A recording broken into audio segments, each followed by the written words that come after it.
How are we doing, folks? Just moving on a tad on this wiring job. A bit more logic on this now. This was quite confusing to me, and I obviously took the switch apart to have a look inside. Anyway, this switch is not my switch. High beam and low beam are off. I don't have this position in the middle. That's why the logic on mine is slightly different. But looking at these, forget that central position. Just look at low beam and high beam. These connect together when the lighting switch is either on low or high. And this DY and SE, I mean, I looked everywhere on the colour logic, and they don't exist. But now I've blown this up to A3. DY and SE are these two here in the switch, and it's white and it's yellow, which is exactly the same colours on the bike. And if you follow them back, it ends up being the white and the yellow from the phases. So what does happen, like now I can see exactly on the fuzzy logic of this switch, which isn't exactly the same as this one, as I've never found one correct for the bike. When you select either low beam or high beam, or in this case side lights, which we don't have on this bike, it connects those two phases together, like when we originally did the test when we were looking to go from 6 to 12 volts. Okay, there was nominal difference. I think the 3-phase route that we've taken is far better, but there's no reason why you couldn't connect the white and the yellow together and use a single phase 4-wire rectifier if you've got one. Anyway, that was that bit done, so that out of the way. And we did find that kind of logic, what was going on and how we're going to use it with this wiring diagram, which is good. Couple of rookie mistakes here made by me, made in Cornwall by me. Obviously I'm going to connect, we said I was going to do the brake light switch to save running another wire down the spine, do it directly from the battery, but not directly from the battery. That obviously should come something like this and go on this side of that fuse, and that doesn't exist. So it's all fuse protected with the exception of the 3-phase regulator rectifier, and they never seem to be anyway.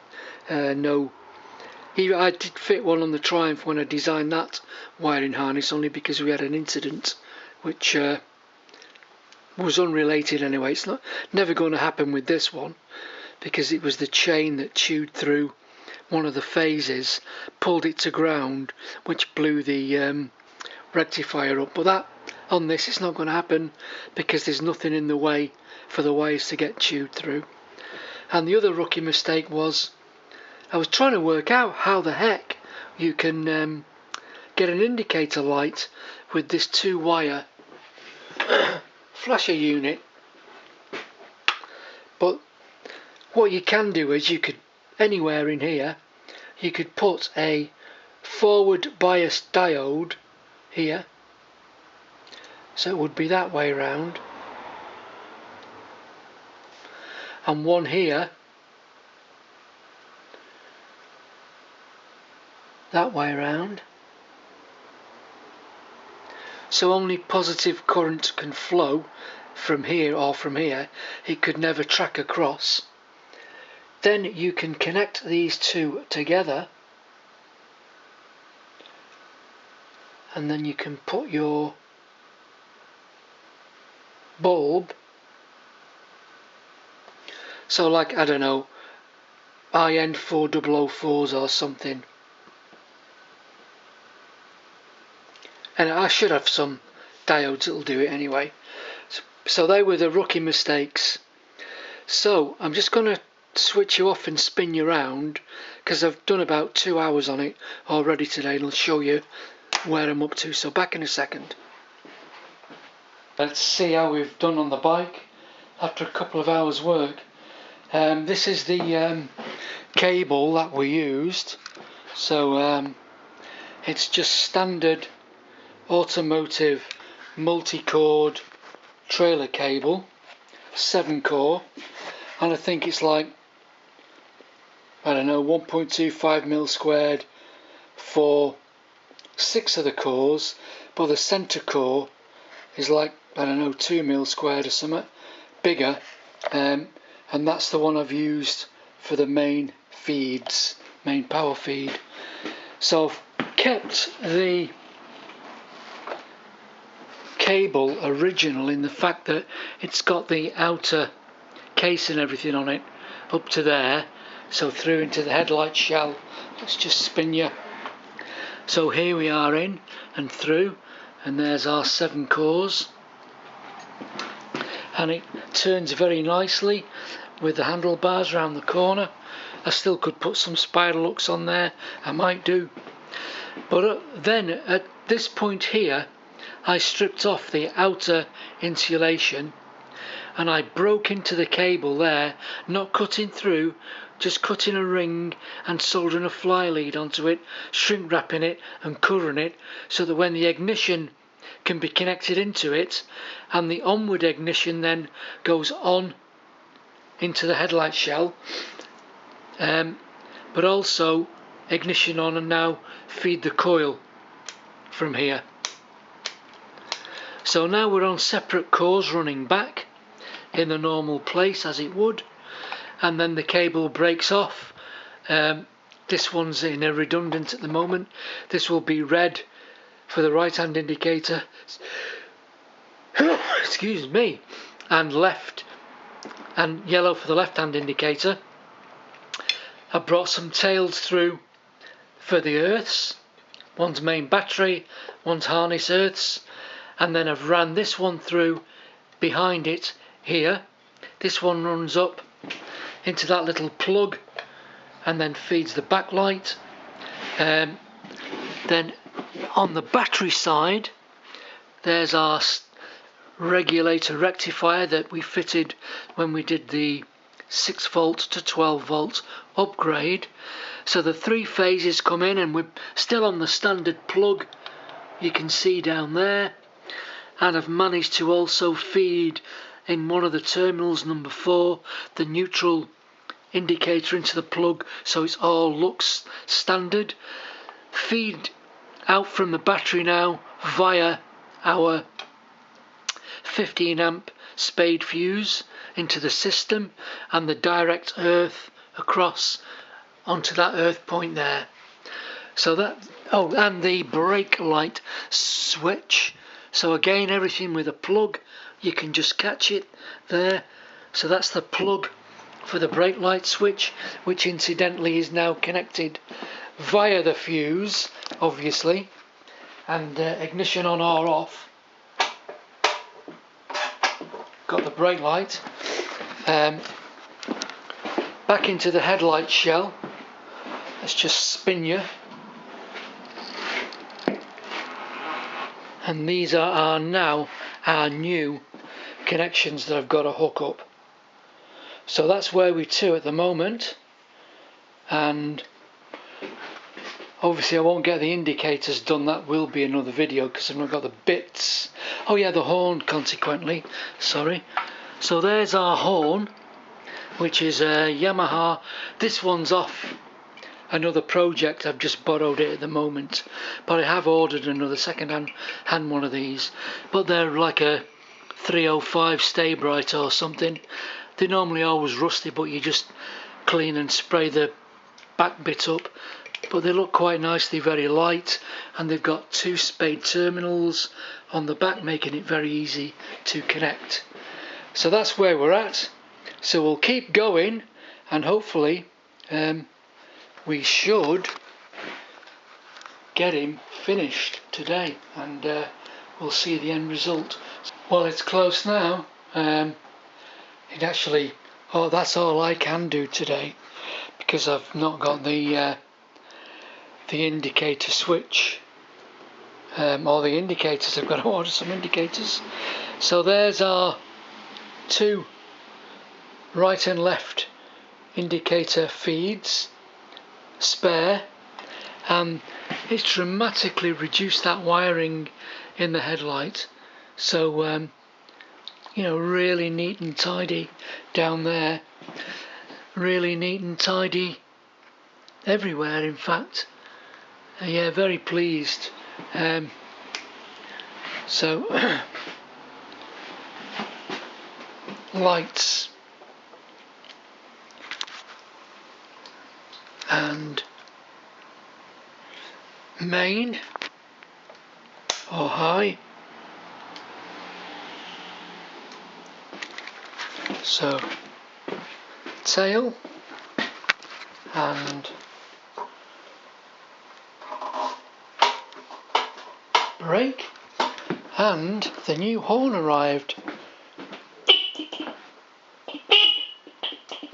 Whoops, bulb's getting hot. Oh, I put a powerful bulb on there for a reason only known to myself, because I wanted to prove that it would draw the current. So the horn, I made a little bracket for it behind the headlight. It looks a little bit neater, and just see the chrome there. So nearly there. I'll nail it up and we'll have a final look. And then it's absolutely lashing it down outside, getting cold, so I don't know whether I'm going to get a ride on it before I go away, but yeah, it's close.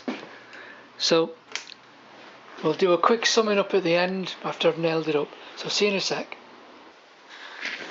I said we were going to do a separate video just for the indicators, because I've not got the handlebar switch yet, nor have I got the indicators, but everything else will be in there ready. So that was our flasher unit. I was going to put it on the outside of the bike somewhere. However, I've made this bit of a twisty bracket out of a bit of 1.5 aluminium by 1.5 by 25, so that fits on there with that rubber whatever. Then this will actually go on that nut or behind that nut and sit in there, and the flasher unit will sit high up in there, because the wiring has now greatly reduced inside the headlight and there's loads of space. So I'm going to put that in there anyway while I nail it up, but just thought it will go, so it will fit if you make something a bit of an awkward shape, but it will go in there if you reduce the wiring a little bit. So nearly there, headlamp in, and we'll have a last look. See you in a sec. Folks, we are done. Turned out very well. So I put Spider Lux on it anyway, but she turns lovely. So very pleased with that. Don't know whether might just have to put a resistor. Looks a bit bright, that, doesn't it? But okay, I don't know for night riding, but okay. So obviously without the ignition on, in this case, the only thing that does work is the brake light, because saved another wire running up the spine. So we've got the minimum amount of connections and the minimum amount of cables. So I know the lights are on, but if I put the ignition on, I'll try and give you a bit of a beam me up Scotty, and that's in with the lights on in the garage, so quite good. So was it a success, and was it worth it? absolutely very, very pleased. Ignition off. The last job now is the indicators. I'm away next week.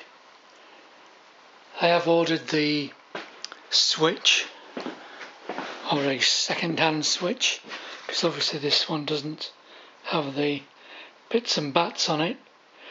The flasher relay's fitted inside the headlight, so that's done, and obviously all the wires there in readiness. Oh, the horn. I had to tune the horn in. I think it's right now. Yep. So yeah, we're done, and we'll see you on the next one, which will be in a week or so's time when my indicator parts come. So we'll do a little video installing indicators on a 12-volt system on a Japanese bike. So we'll see you on the next one, folks. Take it easy. See you later.